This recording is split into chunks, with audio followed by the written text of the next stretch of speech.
نظر کے بارے میں سن لیں جس طرح تحریم اللہ کے لیے خاص، تو یہ نظر اور نیاز یہ سن لیں، اس عقیدے میں کوئی شک نہیں ہونا چاہیے کہ صرف اور صرف اللہ کے لیے خاص، نظر اور نیاز صرف اللہ کے لیے، نہ رسول کے لیے، نہ نبی کے لیے، نہ اماموں کے لیے، نہ اولیاء کے لیے، نہ مشائخ کے لیے۔ نظر اور نیاز کس کے لیے؟ اللہ کے لیے۔ یہ جو عرف عام میں استعمال ہوتے ہیں، ابھی یہ غوث پاک کی نظر ہے، نیاز حسین ہے، فلاں کی، یہ لفظ کا استعمال مجاز ہے، حقیقی معنی میں نظر کسی کے لیے نہیں۔ یہ الفاظ جو اس طرح فلاں کی نظر یا فلاں کی نیاز ہے، یہ بمعنی ایصال ثواب۔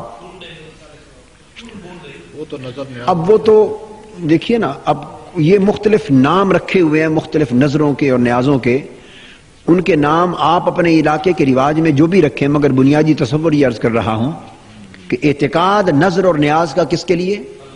اللہ کے لیے۔ اور اگر ظاہراً کوئی نظر فلاں بزرگ کا نام لے کے کہے تو یہ بمعنی مجاز ہوگا۔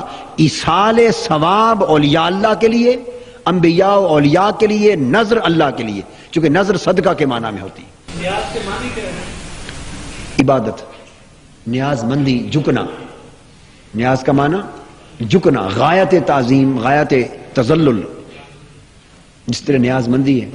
یہ مجاز کا لفظ استعمال کر کے پھر کہنا تو نہیں چاہیے نا کہ یہ نظر مطلب یہ اہل علم کے لیے میں عرض کر رہا ہوں، یا کوئی بھی، اول تو میں نے ایک اصول اس کا سمجھا دیا تھا کہ اس کا استعمال اس طور پہ نہ کیا جائے کہ عوام اور کم پڑھے لکھے لوگ بھی اس کو لیں، پھر ان کو حقیقت اور مجاز کا فرق چونکہ معلوم نہیں ہوتا، تو معلوم نہ ہونے کی وجہ سے اس کے اندر پھر عقیدے کے اندر بھی خرابی بوجہ جہالت پیدا ہو جاتی۔ لہذا بہتر ہے کہ ایسی چیزوں میں مجاز کے لفظ کے استعمال سے بھی احتراز اور پرہیز کیا جائے، یہ بہتر ہے۔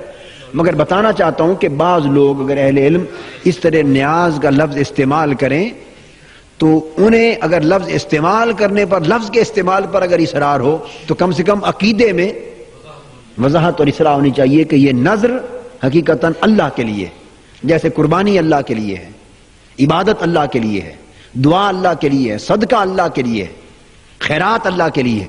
آپ جو خیرات کرتے ہیں کس کے لیے کرتے ہیں؟ مگر اس کا فائدہ کسے پہنچاتے ہیں؟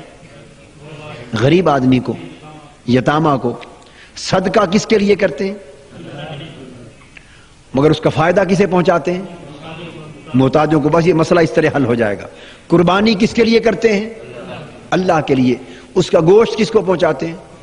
اللہ پاک نے فرمایا لن ینال اللہ لحومها ولا دماؤها ولکن ینالہ التقوی منکم۔ اس قربانی کا نہ گوشت اللہ کو پہنچتا ہے، نہ خون اللہ کو پہنچتا ہے، اللہ کو تو تقوی پہنچتا ہے، گوشت غریبوں کو جاتا ہے۔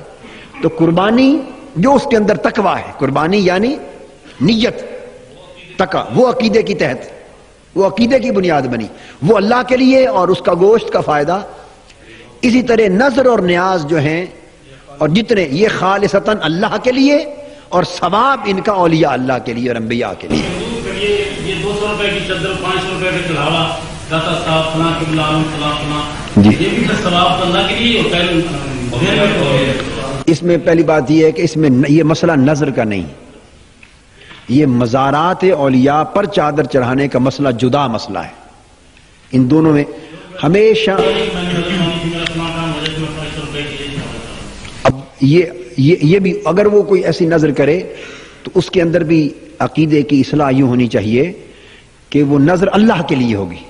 وہ نظر، کوئی عمل صالح بطور نظر مانا جا سکتا ہے۔ روزہ رکھنا بھی نظر میں، حسنین کریمین رضی اللہ تعالیٰ عنہما جب علیل ہو گئے تو ان کے لیے نظر مانی گئی، کیا؟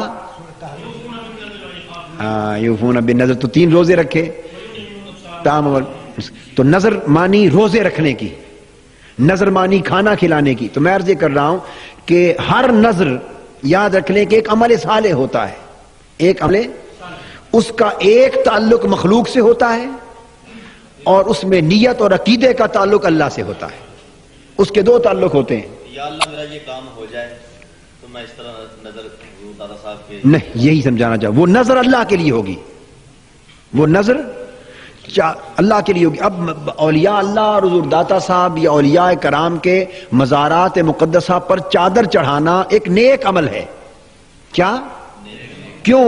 وَمَن يُعَظِّمْ شَعَائِرَ اللَّهِ فَإِنَّهَا مِن تَقْوَى الْقُلُوبِ، مزارات اولیاء شاعر اللہ ہیں اور ان کی تعظیم دلوں کا تقوی ہے. سو مزارات اولیاء پر چادر پر چڑھانا، چونکہ یہ شاعر اللہ ہے، سو ان پر چادر چڑھائی جائے فقط بغرض اظہار تعظیم.